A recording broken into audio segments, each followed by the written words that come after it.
పితా పుత్ర పవిత్రాత్మ నామమున ఆమెన్. సామెతలు 16వ అధ్యాయము 3వ వచనం వరకు.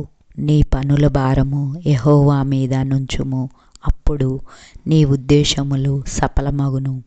యెహోవా, నా జీవితంలో నీ దయ మరియు ఆశీర్వాదం కోసం నేను నిన్ను ప్రార్థిస్తున్నాను.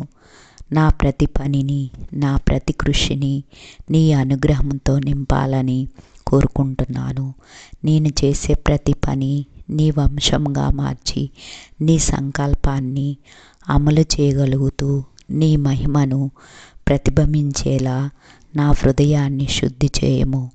నా ఉద్దేశాలు నీ ప్రకారం ఉంటే నా ప్రతి ప్రయత్నము సఫలమవుతుంది.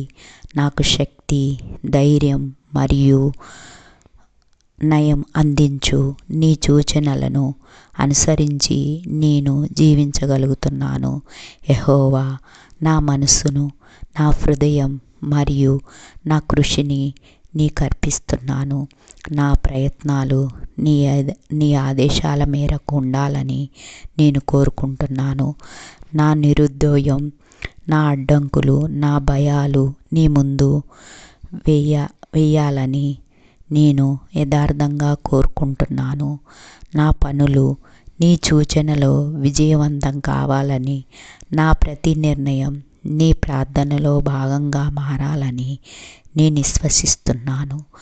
నా జీవితం నీ ఉద్దేశాలు పరిపూర్ణంగా దృష్టిలో పెట్టుకొని ఉండాలని, ఈరోజు ఈ వారంలో నా జీవితం నీ ఆధీనంలో ఉండేలా నన్ను నడిపించుము.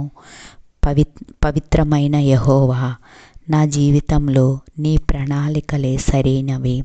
నేను చేసే ప్రతి పని నీ దయతో నింపి నీ సంకల్పంలో నడవాలని కోరుకుంటున్నాను. నా ఉద్దేశాలు నీ ఆధీనంలో ఉండాలని, నా ప్రణాళికలు నీ సూచనలతో నడవాలని నేను విశ్వసిస్తున్నాను.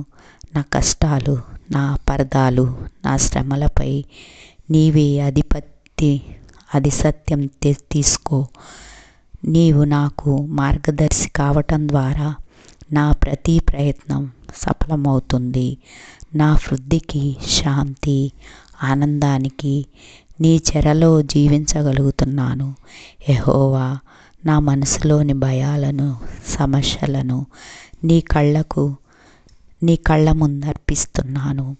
నా పనుల భారాన్ని నీకు అప్పగిస్తున్నాను.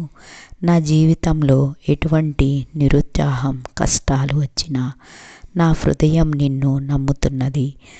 నా అభ్యర్థులకు నీ మార్గం నాకు కనపడాలంటే నీవు నా పక్షంలో నిలబడాలని, నా ప్రార్థన ప్రతి దుఃఖాన్ని నీ చేతిలో పెట్టి నీవు నాకు శాంతి మరియు బలం ప్రసాదించడానికి ప్రయత్నిస్తున్నాను.